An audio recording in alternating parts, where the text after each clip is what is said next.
संख्याओं 6 और 20 की अभाज्य गुणनखंडन विधि से एचसीएफ और एलसीएम ज्ञात करें। आइए हम लोग सीखते हैं कैसे इस प्रश्न को हल किया जाता है और वीडियो के अंत तक बने रहे ताकि आपको समझ में आ सके। और चैनल में पहली बार आए तो पहले ज़रूर सब्सक्राइब करें और घंटी को दबाएं ताकि मेरा वीडियो आपको सबसे पहले पहुंचे। तो चलिए हम लोग वीडियो को स्टार्ट करते हैं। यहाँ पर सबसे पहले हम लोग करते क्या है कि 6 का अभाज्य गुणनखंड करते हैं इस तरह से। तो पहले यहाँ पर छोटा भाज्य संख्या से भाग करते हैं। तो छोटा भाज्य संख्या क्या है, 2 है। पहले हम 2 से भाग करते हैं तो 2 तिया 6 हो गया। तो यहाँ पर 6 बराबर क्या हो जाएगा, यहाँ पर 2 गुनी 3 हो जाएगा। अब इसी तरह से अब 20 का भी अभाज्य गुणनखंड करते हैं इस तरह से। तो यहाँ पर छोटा भाज्य संख्या से भाग करते हैं, 2 से भाग करेंगे तो 2 दहा ये 20 होता है, यानी भागफल यहाँ पर आ गया 10 हो गया। फिर से यहाँ पर 2 से भाग करते हैं तो 2 पचे 10 हो गया। अब यहाँ पर सभी को उतारते हैं तो 20 बराबर क्या हो जाएगा, यहाँ पर हो गया 2 गुनी 5 हो गया। अब यहाँ पर एलसीएम और एचसीएफ निकालते हैं। तो सबसे पहले यहाँ पर क्या करते हैं कि एचसीएफ निकालते हैं। एचसीएफ को हिंदी में कहते हैं महत्तम समावर्तक। तो पहले हम एचसीएफ निकालते हैं। तो यहाँ पर एचसीएफ कैसे निकालते हैं, तो यहाँ पर देखते हैं कि कौन सा संख्या उपनिष्ठ कर रहा है।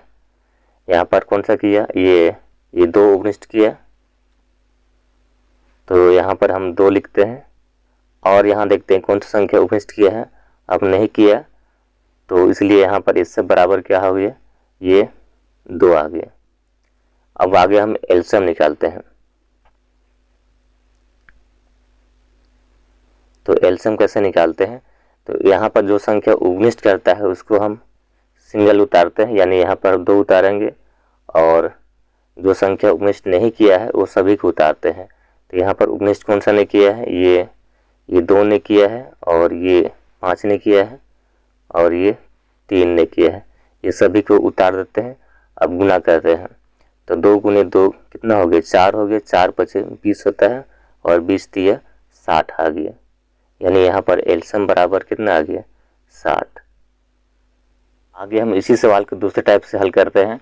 तो यहाँ पर भी अभाज्य गुणनखंड करते हैं एक साथ में इस तरह से। तो यहाँ पर संख्या दिया है 6 और 20 दिया है, तो क्या करते हैं छोटा भाज्य संख्या से भाग करते हैं।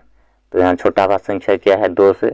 तो 2 से भाग करते हैं तो क्या होता है, 2 तिया 6 हो गया, 2 दहाई 20 होता है, यानी यहाँ पर भागफल हो गया 10 हो गया।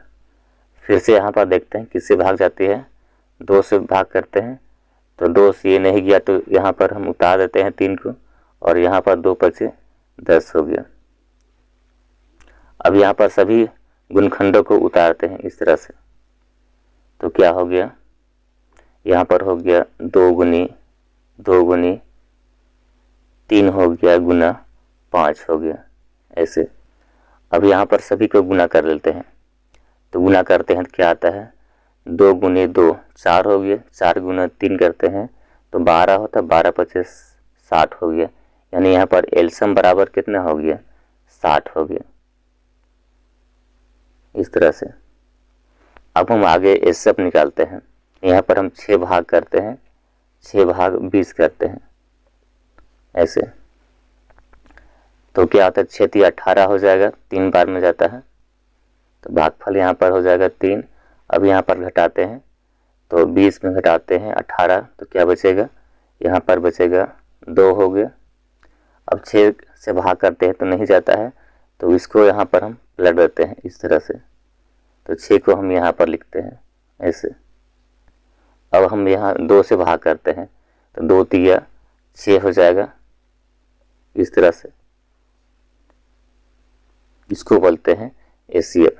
तो यहाँ पर एचसीएफ बराबर क्या हो जाएगा, 2 हो गया। तो इस तरह हमने इस प्रश्न को हल किया। धन्यवाद।